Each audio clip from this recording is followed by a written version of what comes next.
Assalamualaikum warahmatullahi wabarakatuh. Teman-teman, jumpa kembali dengan Al-Ayyubi Channel.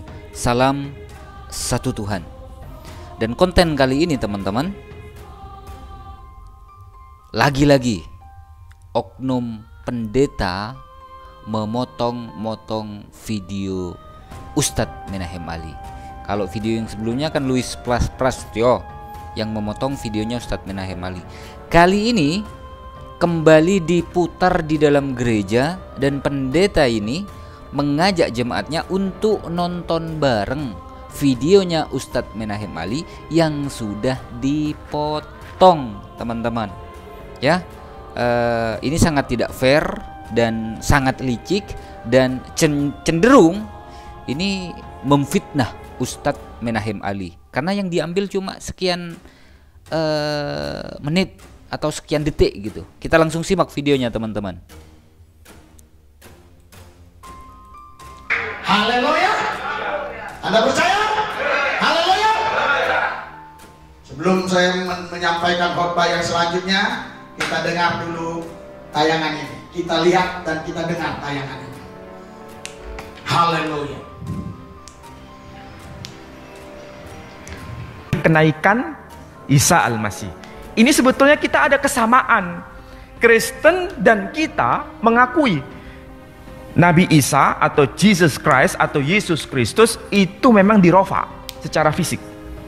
Tapi bedanya, kalau pada saat Yesus disalibkan menurut keyakinan Kristen dan mati 3 hari kemudian bangkit lagi, kemudian setelah 40 hari baru dirofa. Kalau keyakinan Muslim tidak begitu. Ketika beliau dikejar-kejar oleh Bani Israel, kemudian Allah langsung mengangkatnya, tidak melalui kematian dan tidak melalui kebangkitan. Nah, apakah betul keyakinan mereka kebangkitan itu ada? Ini agak aneh, makanya saya bawakan dokumen. Kebiasaan saya kalau saya menjelaskan itu pakai dokumen. Saya nggak mau bercerita seperti orang mendengar dongeng, saya nggak mau. Supaya apa? Kita cerdas, iman yang bernalar. Dan dokumennya ada, bisa dicek. Di sini peristiwa mengenai kebangkitan itu sebetulnya tidak valid. Tidak betul-betul terjadi. Tidak betul-betul terjadi. Kenapa? Karena mengenai kebangkitan itu sebetulnya seharusnya tercatat dalam semua Injil. Tapi ternyata hanya tercantum dalam Injil Matius saja.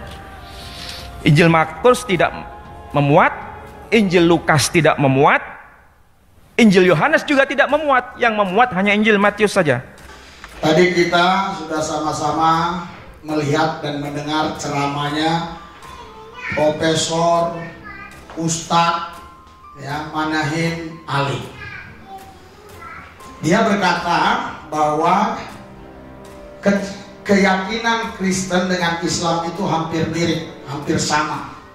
Ya, tentang kenaikan Yesus Kristus atau Isa Al-Masih. Namun ada perbedaan, dia katakan. Isa Al-Masih itu langsung diangkat oleh Tuhan ketika dikejar-kejar oleh bangsa Israel, mau dibunuh, Tuhan mengangkatnya. Tetapi Yesus Kristus itu tidak langsung diangkat menurut keyakinan orang Kristen. Dia disalib dulu, mati, pada hari yang ketiga bangkit, setelah 40 hari baru dia diangkat. Saya katakan ini bahasa sedikit keliru. Bukan. Ini videonya pendeta Risuli Lubis, teman-teman. Video Ustadz Menahem Ali itu durasinya 1 jam lebih. Yang diambil paling cuma 1 menit atau 1,5 menit. Jadi apa yang ingin disampaikan oleh Ustadz Menahem Ali itu tidak tersampaikan. Dipotong oleh pendeta licik ini, lalu di framing seolah-olah Ustadz Menahem Ali itu berkata begini dan begitu, padahal tidak seperti itu, teman-teman. Ya, video yang asli seperti ini nih, yang tidak terpotong. Supaya apa? Kita cerdas, iman yang bernalar, dan dokumennya ada, bisa dicek. Di sini peristiwa mengenai kebangkitan itu sebetulnya tidak valid. Tidak betul-betul terjadi. Tidak betul-betul terjadi. Kenapa? Karena mengenai kebangkitan itu sebetulnya seharusnya tercatat dalam semua Injil. Tapi ternyata hanya tercantum dalam Injil Matius saja. Injil Markus tidak memuat, Injil Lukas tidak memuat, Injil Yohanes juga tidak memuat. Yang memuat hanya Injil Matius saja. Nah, pada pasal yang ke-27, sebentar saya mau cari.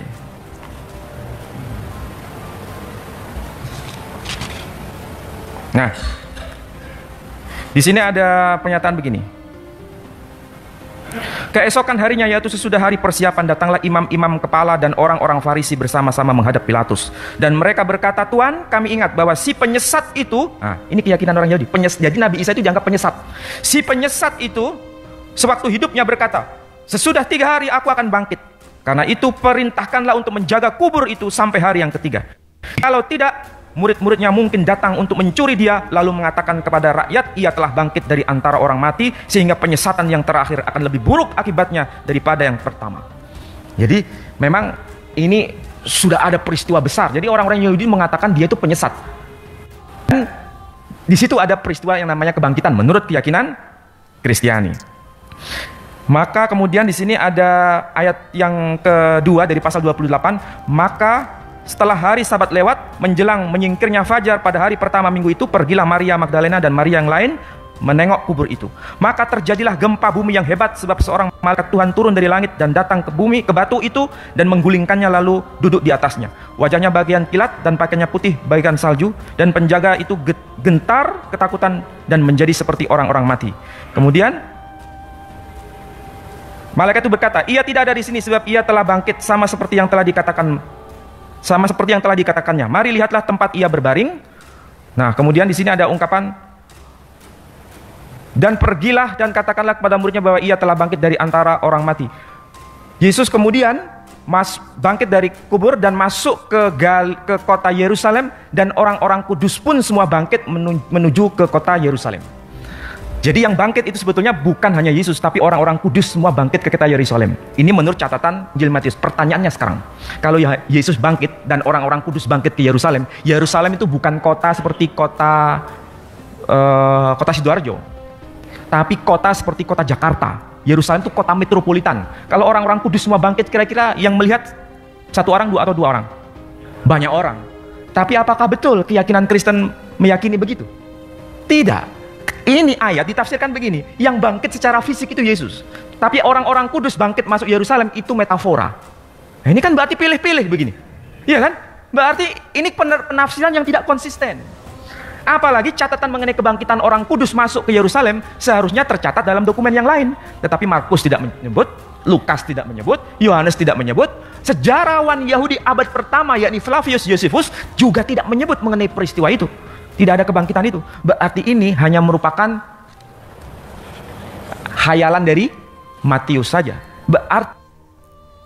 Nah, itu dia video aslinya, teman-teman.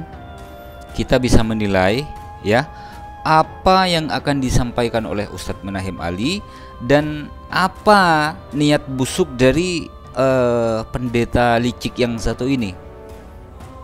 Sebetulnya poin yang ingin disampaikan oleh Ustadz Menahem Ali adalah, kalau Yesus kudus ditafsirkan, kalau Yesus itu bangkit ditafsirkan bangkit dengan jasadnya, kenapa orang-orang kudus ditafsirkan tidak bangkit dengan jasadnya?